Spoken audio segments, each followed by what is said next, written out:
Mitchell for the tie. He knew he missed it. He got it back. Mitchell! Oh, he missed it at the rim. Loose ball. Comes back to LeVert. He still has time. LeVert, 4 seconds to go. Into the corner. Okoro! Got it! Do you believe it? Isaac Okoro from the corner. This crowd rises to its feet. Okoro slammed it home. Garland left wing, free ball. Perfect! Garland one of the lane, lob to Mobley. Pow! And Allen blocked the shot at the rim. Pow! With the left hand and a foul. Welcome to the Chase Down Podcast, part of the Cavs media family. I'm your host, Justin Rowan. The Chase Down is presented by Fubo TV. Watch over 100 channels of live sports and TV for half the cost of cable. There's no contract and no commitment. Try for free at FuboTV.com. The Cleveland Cavaliers sweep the Brooklyn Nets thanks to a game-winning three-point shot from Isaac Okoro. Never in doubt. And joining me today to discuss it is my co-host, Carter Rodriguez. Carter, how you doing, buddy? Ice! Oh, man. Let's go.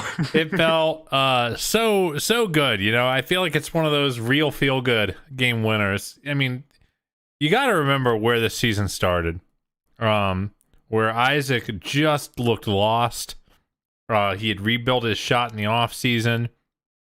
And, you know, Chris Fedor writes that really nice piece. He has this awesome preseason, and then the season starts, and it's a disaster. And you're at the point now where the stakes are so high, the team's development curve has moved so fast that you're genuinely wondering, like, do they have time? Do they have time to let this guy find himself again, or is this just not going to work? You know, and to go from that where you have to earn, where we're like earnestly discussing, like, can he be in the rotation right now? Can he play with this team right now? To stabilizing, rediscovering his jumper, fighting his way back into the starting lineup, and then hitting this three to win a game. I mean, like, how can you not root for the guy? How can you not like the guy? If you listen to his post game audio, his voice was shaking. You could tell the adrenaline was so high, the emotions were so high, and man, he's just a really easy guy to root for. It's also especially poetic because this is the site of where kind of the decision was made. Hey, he's not really playable in this postseason situation, right? It was Brooklyn where he had a tough half. Brooklyn wasn't really respecting him on the offensive end of the court, and for him to go 3 of 4 from 3 tonight, hit that game-winning shot, to have the confidence and composure to hit that shot as well, and to relocate, I thought was really impressive. It was impressive. Composure all around. Like, Donovan recognized that the free throw was going to be short. I just saw a slow motion replay just before we went live here. His foot actually did not touch into the key until that ball hit the rim. So that was actually a legal play, it looked like. Not a Chicago situation where he was a half step early. So Twitter cops like Wob can breathe easy. Get out of the paint. But Donovan, you know, getting up there, generating an offensive rebound opportunity, Jared Allen knocking that ball out to Caris LeVert at half court. Caris LeVert recognizing, hey, there's 3.5 seconds left here. I've got time. Dribbling kind of to the far side corner and throwing a gorgeous pass to Isaac Okoro, who relocated. Like, that cross court feed to recognize, hey, I actually have an open look here, but, you know, it's a pull-up drifting three that I'd be taking. For Caris to have the composure in that spot to throw that pass, I think is incredibly impressive. I was getting very ready, Carter, to come on this podcast and to kind of scold the team, because this felt like a game where they recognized, hey, we just need 5 good minutes and we can beat this team. And that's a dangerous game. You can have Spencer Dinwiddie hit a floating, they only need driving, 1 good minute. Down 8 with a minute 40 left and to come back. It's one of those where it's like, you know what? I hope you take the right lessons away from this and recognize, hey, you have to respect every opponent. Like, the Orlando Magic just beat the New York Knicks right now, which now puts the Cavs 5 games up on the Knicks. You're going to play Orlando twice. You don't want to be that team that gets caught kind of assuming that you're going to be able to just go out and win that game and that other teams are going to roll over. So I thought it was a very, very impressive win to come back at the end. It completely changed my mood from scolding to just over the moon. And especially because it was Isaac. I honestly think if it was a Donnie pull-up three, I think I'm coming onto this pod like 20% grumpier, you know? But like he just, you know, it warms your cold heart that a guy like that who has worked so hard, you know, by all reports, lives in the gym working on that jumper, has, you know, spent all summer with Coach Olsen trying to rebuild it and try to, you know, get to that desired shot arc. And you know, you do that kind of stuff for these moments, and this isn't the only timely three he's hit. That's one thing that's been really exciting about Isaac so far this season is he's taken quite a few threes in the fourth quarter and in high leverage situations and made them. You know, he's not letting the moment affect his process. And that's really, really exciting. And again, you got to be really, really proud of him. I thought that shot was in too. The second it left, he said, Isaac said post game, the second it left my hands, I knew it was good. Cosign, Isaac. The second it left his hands, I was like, I think that's it. I think that's going in. Yeah. So like, got to be thrilled for Isaac. I think that definitely takes the sting off. You know, love to see LeVert making that play. Credit to JB for not calling a timeout. Actually, I don't know if they had one left. I think they did. The joys of post-game pods. Yeah, it's impossible. I'll have to check later. If they did have a timeout, I think I was like kind of hit. I was Chris Webbering on my couch, if nothing else. So you know, the fact that that Karras was able to play under control, and even Jarrett set that flare screen to get Isaac open in the first place. To take out Nick Claxton on the baseline. So, you know, just it was a weird game. Not the best work from a few key Cavaliers. And they left with a win because they executed down the stretch on the road, which is something we have not seen them do a lot this year.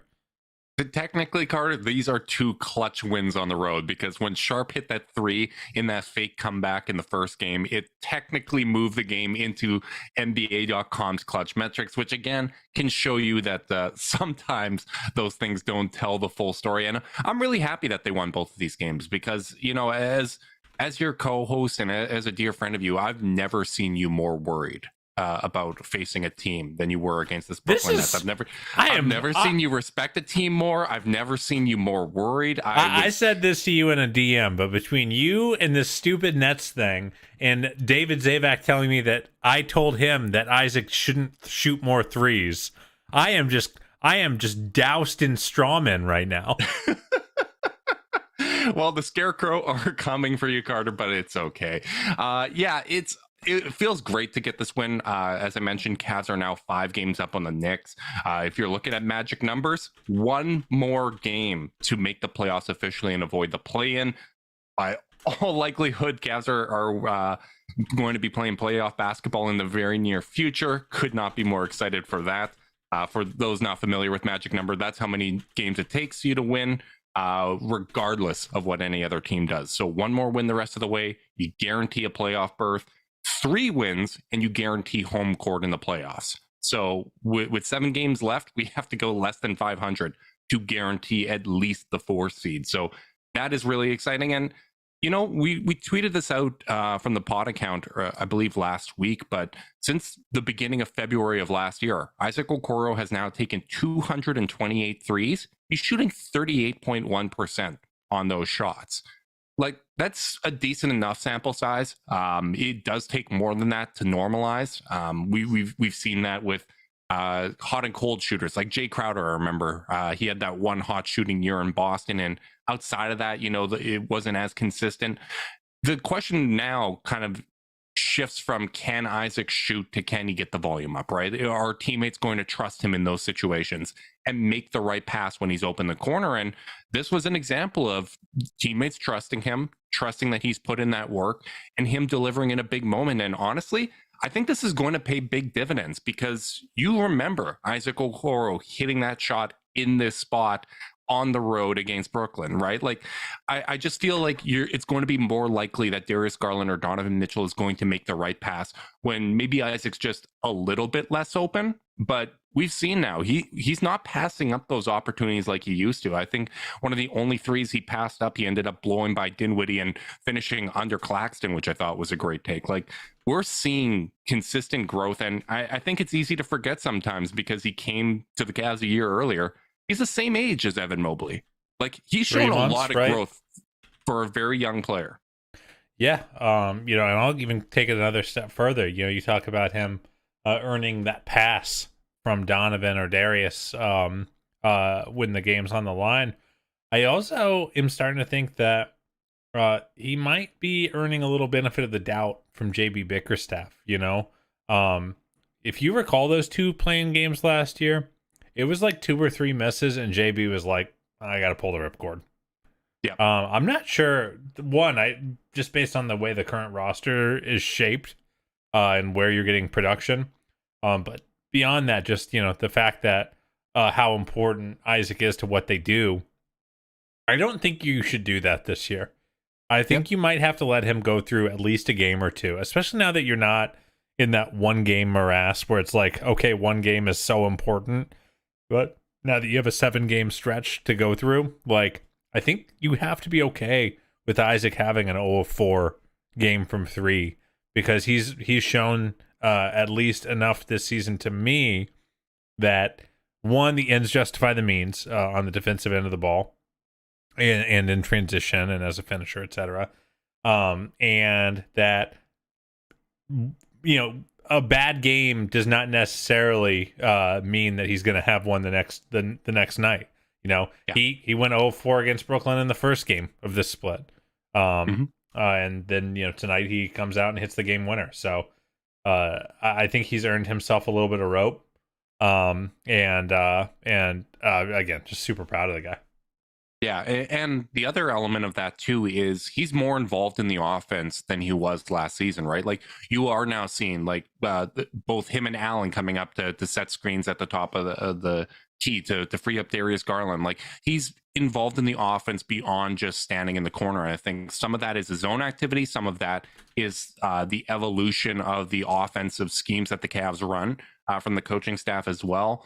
I just think he has much more of an impact on the game. And even last season, I thought he was a very good positional defender. And now he's starting to become that event defender, or he has become that event defender, really. Like, even when you look at defensive metrics, he's up there as one of the better on-ball defenders in the league right now, and especially for his age group. So he's becoming a very helpful player outside of just the outside shot. So I'm thrilled for this. I'm encouraged that he's going to be someone that can stay on the floor in the postseason. There might be nights where, hey, we need to go a little more Karras in this situation, and it's going to be a 22-24 minute per game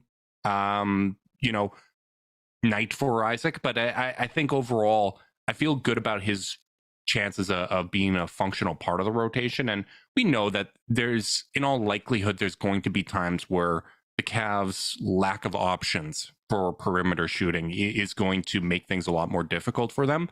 But they're also going to need to see, hey, how can we play through this? Who can step up? Are we able to generate offense in different ways? And if outside solutions are necessary as well, they're going to have some options to pursue that in the postseason as well. So I couldn't be more thrilled. And the other guy that really, I feel so happy that we got this win for many reasons, but I also feel incredibly happy that we got this win and didn't waste just a phenomenal night from Evan Mobley.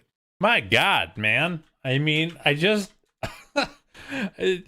he's making me look stupid because I'm just like, yeah, he's just going to be this guy who's going to be a star while putting up like 20 and 10. And that's, and completely dominating. And then it's like, no, he's just going to go for a cool 26-16, 4 and 3 with 0 turnovers and 1 foul. Yeah. Like, what? Modest. Like, he's almost already, like, since the calendar changed to 2023, he's almost already a 20-point per game player. Like, this is getting a little ridiculous, Carter. Yeah, man. Like, they had, and, early in the season, I kind of talked about how Brooklyn posed some issues for these guys, insofar as like they had length that was like not super strong but bouncy, and like it was a team where I felt like early in the season the Cavs didn't impose their will physically, and it was really challenging to watch because like, okay, we don't have the strongest bigs in the world, even though we're tall. Like Brooklyn was matching that length and really, I think, invalidating our bigs. How about Mobley just going straight into Claxton's chest a couple times in the post and just muscling through him, playing big, playing physical, using his touch. The footwork too is exceptional. Yeah, he was so good in this game on both ends of the ball on a night where I thought most of the team had 3 or 4 possessions where I'm like, hey, are you here? Like I don't think Mobley really had any of those. I thought he was so awesome tonight. Yeah, he was the only one for most of the game that I felt confident was actually having a good night. Like Donnie started on fire and then just kind of faded away. And I think some of the length and the things that you pointed out with Brooklyn, it was costly. When the Cavs weren't playing with focus, when they made lazy passes in both of these games, they were able to turn that into fast break opportunities. When you're not fully engaged on the defensive boards, you're going to give up second chance opportunities to a team that's this active, that has this much length. And I thought, honestly, Darius didn't have a good game in either of these games. Like, he had stretches that were very good. He had a great quarter in this game. The playmaking overall, I thought was pretty solid, but pretty unremarkable overall by kind of the standards he sets. Like, I thought there was a lot of lazy turnovers, especially in that first game early on. And then in this one, like it seemed like there was a lack of focus and a lack of purpose with how he was playing. But brother, I thought our boy was pretty bad, and he was plus 15, so I don't understand basketball, I guess. Well, that's the thing. Like he always seems to make it. That's the thing. Like a very bad Darius game can still be plus 15. I don't know. Maybe that's just lineup luck, but. Well, some of it's lineup luck, and also like to start the game, and particularly in that second quarter, the lineups with he and Mobley when Mitchell and Allen rest are bananas this year. Like that is such a great combination for the Cavs. And you look at it when Allen and Mitchell sit and it's Garland and Mobley out there, they have a plus 13.4 net rating per cleaning the glass. So no garbage time there. And the flip side of that is Mitchell and Allen together without Garland and Mobley is plus 9.8. Like, this is the advantage of always having one elite offensive engine and a big man that you're able to play off of, that is functional in the screen and roll, that is a good passer themselves. Like, that works so damn well. And I was going to get a little annoyed about the Karras and Rubio minutes in the first quarter without Garland and Mitchell on there. I put a note here in the rundown, but after that didn't work out, they didn't go any minutes without one of the two guards on the court for the rest of the way. And I thought that was a smart adjustment by JB. I get that both Rubio and Karras have been playing really well individually and playing well together. So I think that's part of that lineup experimenting, right? Like, hey, can we give the guards a rest if we need to? But the answer was very clearly no on this night. And he made the right correction with the rotation for the rest of the game. So tip of the cap to him in that situation. Yeah, I think that's one of those things that I just don't. I'll be so surprised if we get to the postseason and I don't see it happening. And there's any stretch where both guards are sitting, barring foul trouble. Yep. That just feels like there are going to be games where I bet JP plays darn near 7 guys. Like where it's like all 5 starters and Karras play like 38 minutes apiece, and Rubio gets like 15 maybe. Yeah, like that, and like that's it. And then maybe like 5 minutes for Jetty or Lamar or Dean or someone like that in a situational spot. Like that, I think that will be, if we have a game 7, that's what I think will happen. So like, I'm not super worried about the staggering, and JB's been so good about that staggering all year that like I'm not super concerned. And yeah, I mean, and I think we also have to give some flowers to Donnie. I thought Donnie had a really, really valuable game on ball and as an attacker. And it feels like he's kind of back to, after, he kind of goes through these phases where whether he's banged up or whatever, but he's kind of back to just pulling some insane vertical finishes at the rim where it's just like, oh, you're just way more athletic than everyone else on the floor, and you're strong. And between him and Mobley, and I know we're kind of bouncing all over the place, and I'm really not ready to stop. After a game like that, that's how it goes. My mind's going a mile a minute. Yeah, I'm not even ready to stop lauding Mobley, because my God, man, like, what is this? Like, he only had 6 free throws tonight too, so it's not like it was like, or 6 free throw attempts. Sorry, so it's like, it's not like he's getting cheapies. Like, this is earned. This is honest basketball. Yeah, honest basketball. And thank God we play a brand of honest basketball. That would stink if we had to pretend like we liked grifting. Well, I'm still amazed that Trae Young complained about officials on a night where he had 29 points with 6 made field goals. That's impressive. Listen, they got to do something about it. I do actually think on the subject of officiating, like, there was a couple times I felt in the second quarter, and I think one occurred in the first quarter as well, where a call, 50-50 call that didn't go their way, Jared Allen contact at the rim going up, that led to transition opportunities. There was a time that Darius thought he got fouled and was kind of, campaigning for the call from the officials rather than getting back. And it was basically like an 11-point swing. And I disagreed with some of the calls in the moment, but I thought the Cavs needed to show better composure in those spots, because that's going to be reality. Like, when you're in the playoffs, you're going to have things that don't go your way, particularly when you're on the road. Like, that's going to happen at MSG at some point, where we're all tweeting, we're all mad about it. And it's on them to kind of maintain their composure, to get back and recognize the value of every single play. And I thought overall, this was a night where they didn't do that, where they weren't really valuing every single possession. They just kind of felt that or knew that they were the better team and that they'd be able to take over when they needed to. And honestly, like, that attitude almost came back to bite them, because there were too many times where they left Joe Harris wide open. Do not leave him. Do not leave him when he is the closest pass on ball. DG got caught on twice. Jetty got caught a couple times as well. Do not leave that man over. Darius, I wanted to have a firm talking to after this game. Like, hey, if the ball is being swung to Yuta on the wing and you are alone and have to choose between closing out on Watanabe hard or either middling it or just staying on Joe Harris, do the latter.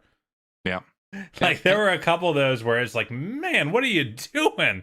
There was a play where he dug down to help on Mikal Bridges for no reason, and Harris hit another dagger. Like, man, they got away with one. And I'm sure that whoever is in charge of film for this game is gonna tell Darius as much, where he's like, hey buddy, don't see this, don't do this. And like, I think that we're a podcast that often talks about how freaking smart Darius is on the defensive end, and how given his physical limitations as a defender, he's not a big guy, he's not a strong guy, he's not a hyper athletic guy.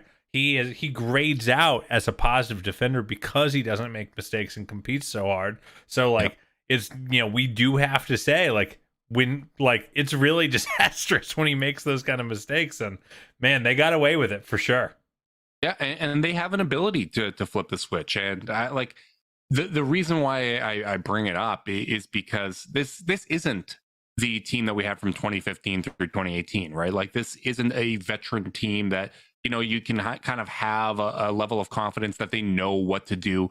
You're not led by LeBron James, who already had a couple championship rings in his back pocket, right? Like, building good habits is so important for a team with a starting lineup with an average age of 23, right? Like, you want to build these habits. You can't take any of this lightly, because the margins are going to be thin.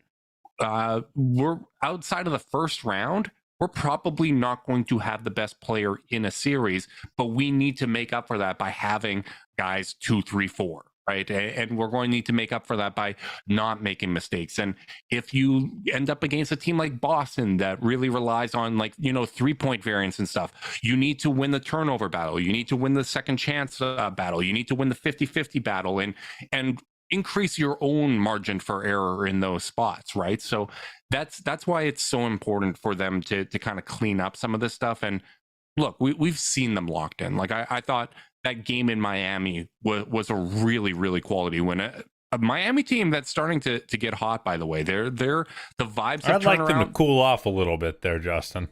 Dude, they might be nickel back.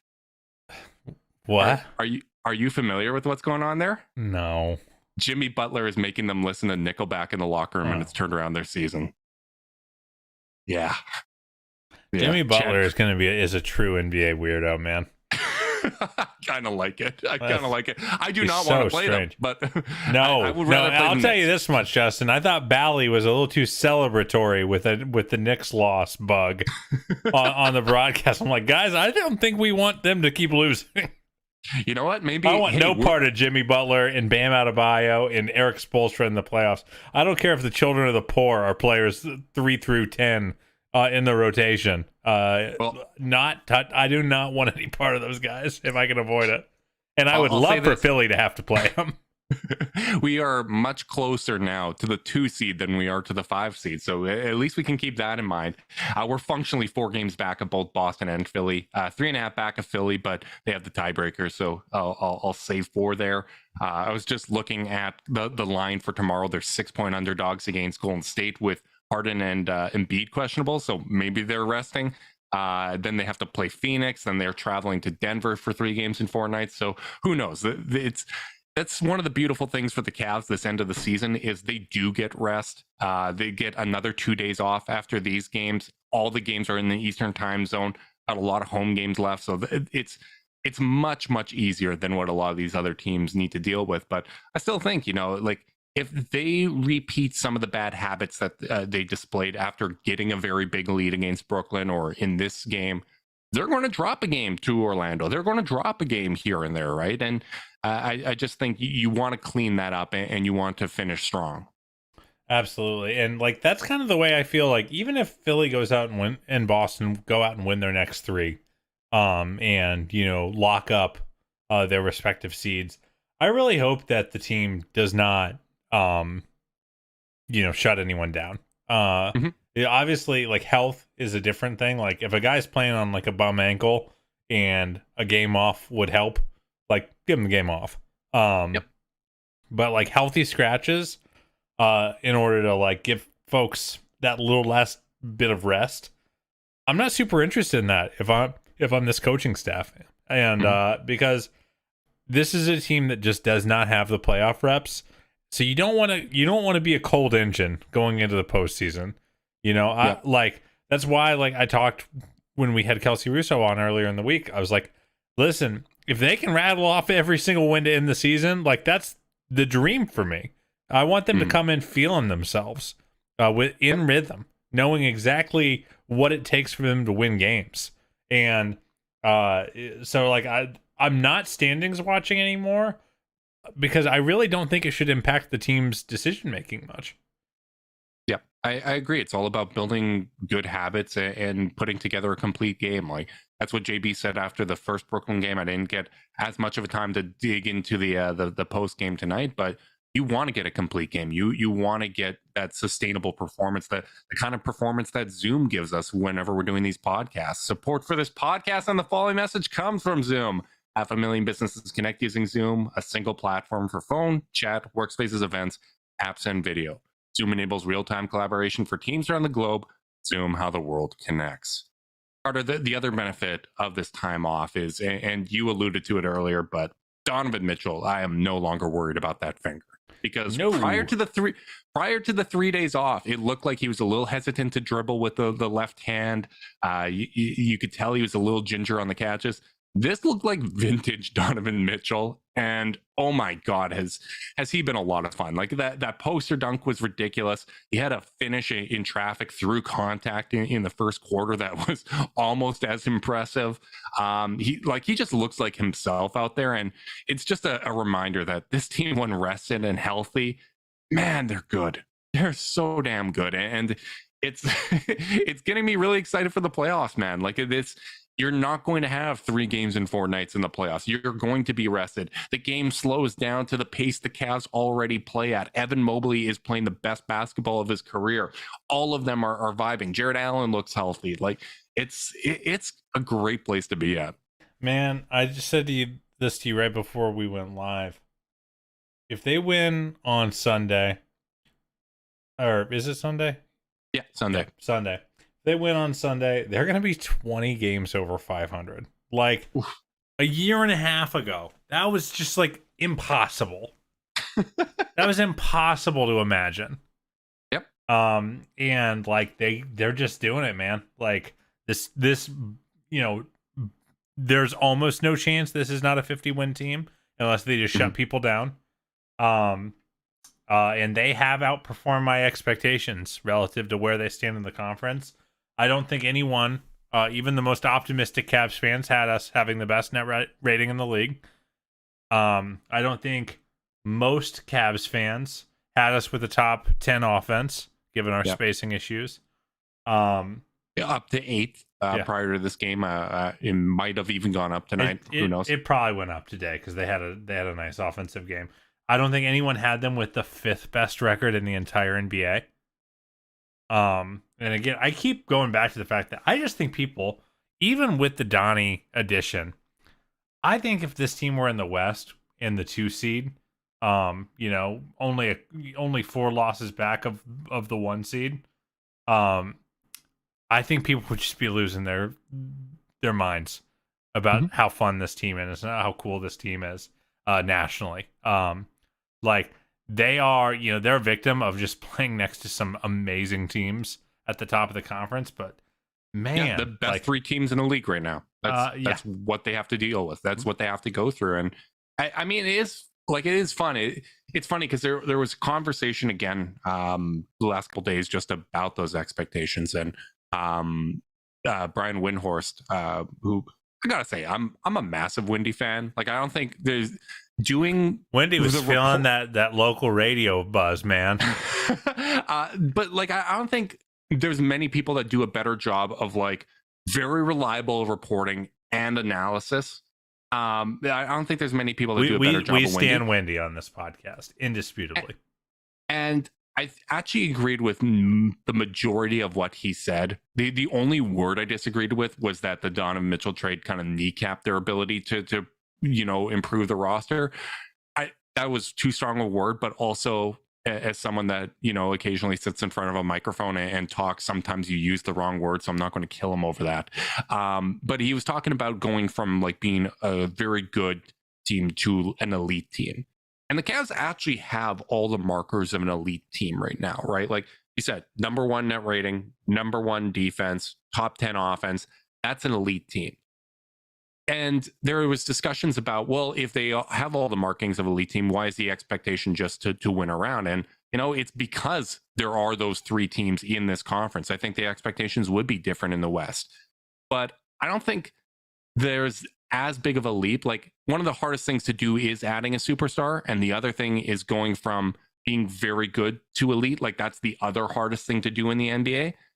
I think like another off-season cycle and a few moves to the supporting cast, a little bit more experience. Like I think they can go from a team that has the markers of an elite team to a team that's actually elite and contending in the near future. Like I don't think it's as big of a jump as people say. And I think, after this season, I can see them, really putting some fear into these top teams ahead of them. And I think in the long run, it's going to be good for this team that they have to go through such tough tests and that the standard for greatness in the Eastern Conference is so high, because it's going to force them to build better habits to actually go out and beat those teams. Yeah, I mean, Wendy's not wrong insofar as the Cavs don't have a lot of levers to pull.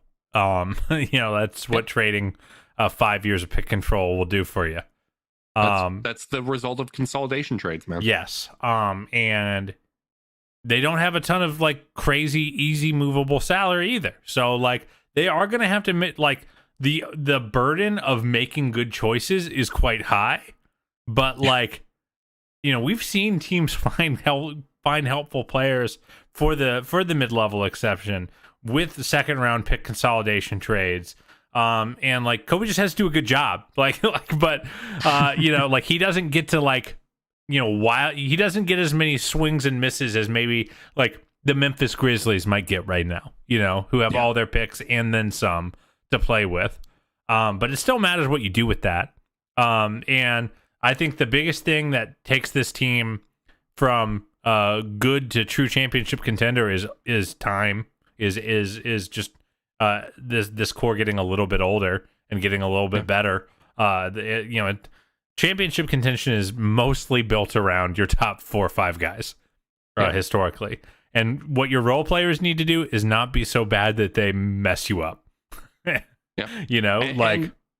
And I think free agency, I believe we've talked about this before on the podcast, but I think free agency would have looked a little different if Donovan Mitchell was already on this team, right? Guys are likely going to have the mid-level exception. It's going to be an attractive landing spot. And, I was just looking at it. I wasn't ignoring you. I was listening to you while I was looking down. But what I was looking down for was, when was the last time the Cavs were 19 games over 500? And it was 2017. Wow. It didn't happen the last LeBron year. The last time it happened was what I would argue was the best Cavs team that was ever put together. That's pretty damn good. And, it's funny just looking at the Brooklyn Nets. There's so much talent on that team. I like those guys individually. And honestly, I think if they had a dynamic point guard, someone that set the table, I think that team just comes together, right? I think that could be a really, really good team if you dropped DeJounte Murray on there as an example. I think that would be a nightmare team to deal with. But look at Mikal Bridges, man. That guy was basically doing a Kevin Durant impression, hitting tough contested mid-range jumpers. And it just goes to show, I think sometimes we put guys into a box too early. Thank God Philly traded him away on draft night because they thought, we're drafting this 22-year-old 3-and-D player. These type of guys are really easy to replace. They don't develop. He's probably already is close to what he is. And I think sometimes we get trapped in that, even with our own cast, because they're so good already. And you look at Mikal's first couple of years, his rookie year, he played 30 minutes per game. He shot 43% from the floor, 33% from three. Average 8 points per game. Basically, Isaac Okoro numbers. Less than Isaac Okoro numbers at the same age he is right now. His second year in the league, 9 points per game, 51% shooting, 36% shooting from three, and the volume was low. He was averaging 3 attempts from three a game, playing 30 minutes per game. That's a year older than Isaac Okoro is now and was putting up less. Now, I don't think Isaac is going to be Mikal Bridges. I think Mikal showed a different level of scoring acumen in college, and it was weird that he kind of had those down years. But just goes to show you that guys do get better, and sometimes we put players in a box and label what they can be because of the role that they're in. But if you change the context of their situation and you empower them in different ways, there's still a lot of growth to unlock. Hell, look how wrong I was about Donovan Mitchell. He's taken a leap in his age. And we were cocky wrong too, we weren't even quietly harboring concerns. We were this guy, we know what we're getting. We know what this trade is. We're not it'd be cool, but whatever. And look how freaking stupid we are. Yeah, I think that it's something that we have to keep in mind from a roster building standpoint too, because this team is so good, it is going to cause impatience. I don't blame anybody for feeling impatient, but we've got a core here, man. We have a starting five that really, really works well together. We have the ability to stagger these guys and pair two stars together and have lineups that are better than the starting lineup altogether. And of course, part of that's, they play tougher competition and all the qualifiers you want to add to that. But like the foundation is here, man. Like it's just going to take some things on the margins and internal growth. And this team can be even more special than it already is. And that's what makes this so exciting. And that's why like you start to shift even the standards, right? Like that's why we get to be kind of like scolding little podcasters here, talking about, the couple little mistakes, because we know that these guys are so good and they've raised the standard to a level where you want to hold them to that standard. Absolutely, man. But like these gripes we have, these are such rich people problems, man. It's great. I thought we'd get to this stage next year. I frankly, like mapping out the season in my head, I thought this was the type of stuff we would be talking about next year, because even on the podcast, like I'm an optimist. Everybody, like that's my thing, right? Like what I try to do is I try to find, okay, what's like a realistic, objective kind of outcome for the season. And then I usually like skew to the optimistic side of what I view as realistic. We're talking about the goal should be, like get the 6th seed, avoid the play-in. The teams that are currently ahead of us, everyone had ahead of us. They had Miami. A lot of people had Toronto ahead of us. They had Atlanta, Brooklyn. Obviously, Brooklyn fell apart on their own, but there was a question, like even after the Donovan Mitchell trade, a lot of national podcasts had the Cavs 7th, right? I was mapping out in my head thinking we'd be having these conversations next year about, trying to earn home court and, ironing out some of these issues.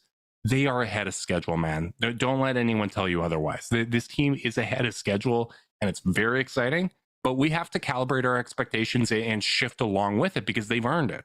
Yeah, absolutely, man. And like the fact, if you don't like this team's roster construction right now, if you like me are like, man, why doesn't this team have a movement shooter? Like that would add so much if this team just had, like a Max Strus type player. I know that he's Royce O'Neal type player, like that can play some 3-and-D.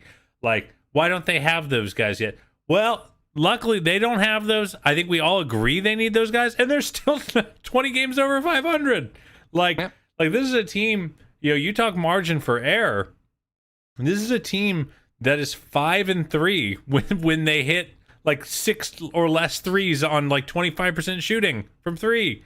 Like even when things go wrong, they still can win almost every night. Did you see that they're a top 4 team in the league on pull-up 3-point shooting? Which is solely, I guess it makes sense. That's solely the strength of how good their 2 guards are, right? Yeah. Like you have, because ain't no one else taking them. Right. There's so much already with Donovan Mitchell and Darius Garland. And frankly, Karis LeVert's playing pretty well too, right? Like he's factoring into that. I know he was shooting the same percentage as Donnie from 3 coming into this game. And hit some good shots tonight, made some good decisions. Like he's playing well. But normally after a consolidation trade, if you look at the history of the NBA, usually after a consolidation trade, it takes another off-season cycle to round out the rotation, to get a little more depth, to get the ring chasing veterans or the guys that are looking for an opportunity. And hey, this is a nice little role, if this team I think is actually should be pretty appealing on the free agency market. If you're a wing who can shoot, like, and you're looking to like you're looking for a place where you definitely can show what you do, like, welcome to Cleveland, and you're gonna they got well-liked players too, right? Yeah. Like, players matter when it comes to recruiting, and Darius Garland and Donovan Mitchell have very, very high approval ratings. Like, yeah, no kidding. You can tell it's exciting, man. Like I just think we have to be patient, understanding that they're going to make mistakes because they're young, but it's at the same time you have to see, are these mistakes in the service of the collective greater good and where we want this team to go, right? Like, is Isaac missing shots because he remade his form and this is going to pay off in the long term? We're seeing the answer is yes, right? Like after that 0 of 12 streak or whatever he started the season on, he's up to 36% for the season now, right? And over 12 months of shooting over 38%. there's real dividends that are being paid off. Evan Mobley turning over the ball because he's trying to kind of create off the dribble, and he's attacking guys off the bounce, and looking to work on his footwork. There's a lot of loose ball turnovers here, and he's making mistakes. I don't know if I love this. Now all of a sudden he looks dominant, and he's putting guys, great defenders. Nick Claxton is a great defender. Put him in the damn blender tonight. And as you said, like, no turnovers, 3 assists, 11 of 18 from the field. All those mistakes, all the frustrations and our insecurities as fans watching the team we care about make mistakes and that cost them close games. It's easy to get caught up in the moment, but you have to understand that it's all working towards something. And I think we're starting to see the fruits of that. Yeah, I know we're just getting into full back patting territory here. I'm feeling good, man. I'm feeling good too, dude. But I have one more fun little back pat to throw at you. If you'll recall, after January, in the middle of January up through the end of it, there's a lot of angst, and I had some of it. I'm not just gonna poo-poo the nervy among us. That if you don't count that winning streak to start the season, the Cavs were playing 500 ball for a 30 game stretch or whatever it was. It was a long stretch of 500 ball. Since February started, Cavs are 16-6. Wow. With a really good chance by the end of the season to be 21-6, 22-6 to close the year. Dare I say 23-6? I think if it was 22, then there would be a 7 to that, but you got to add losses. Proceed. Shut up. You know what I'm saying? But point is, like, the fact that they are, that they're closing this strong for a huge stretch of the season. It's funny. You were on this more than anyone I knew, and you would talk me down when I was angsting that, like, hey, this stretch is coming. The schedule is going to get easier. They're going to play. They're going to play easier teams, and they're going to be at less rest disadvantage. And if they can't show up, then I'll be worried. You just beat that into me over and over and over again. And, like, I think you are being proven very correct here. Like, this team is coming together and doing exactly what they're supposed to do, which is rolling through the soft part of their schedule to close the year before they go get tested for the first time in the postseason. Yeah, and the other thing is they're winning on the road. Like, they probably would have won both of those Miami games if everybody was healthy. Winning these games, like, I joke that the first Brooklyn game counted as a clutch win, but this was a clutch win on the road. Like, this down 8 with under 2 minutes to go. This is a big time win, and one of the things that we had pointed to was that all the statistical indicators were that this team is better than their record on the road. They have the 3rd best net rating on the road, and now all of a sudden the wins are starting to catch up to it. They're now 18 and 20. And usually net rating is a better indicator than your win-loss record. And that has always been true, and it seems to be true once again for the Cavs. So Cavs have 3 road games left to end the season with a winning record on the road, Justin? I'm going to say no. I don't have a great feeling about Atlanta. That's, just, it feels like a cursed location, but we did get a Lamar Stevens game winner there a year or two ago, so you never. They ran us off the floor at the end of February. I think they're going to come out with a vengeance. Yeah, I could see it. So it's Atlanta, Orlando, right? Correct. If I'm recalling off the top of my head. You have nailed it, buddy. Well, yeah, I'm going to predict one letdown in those.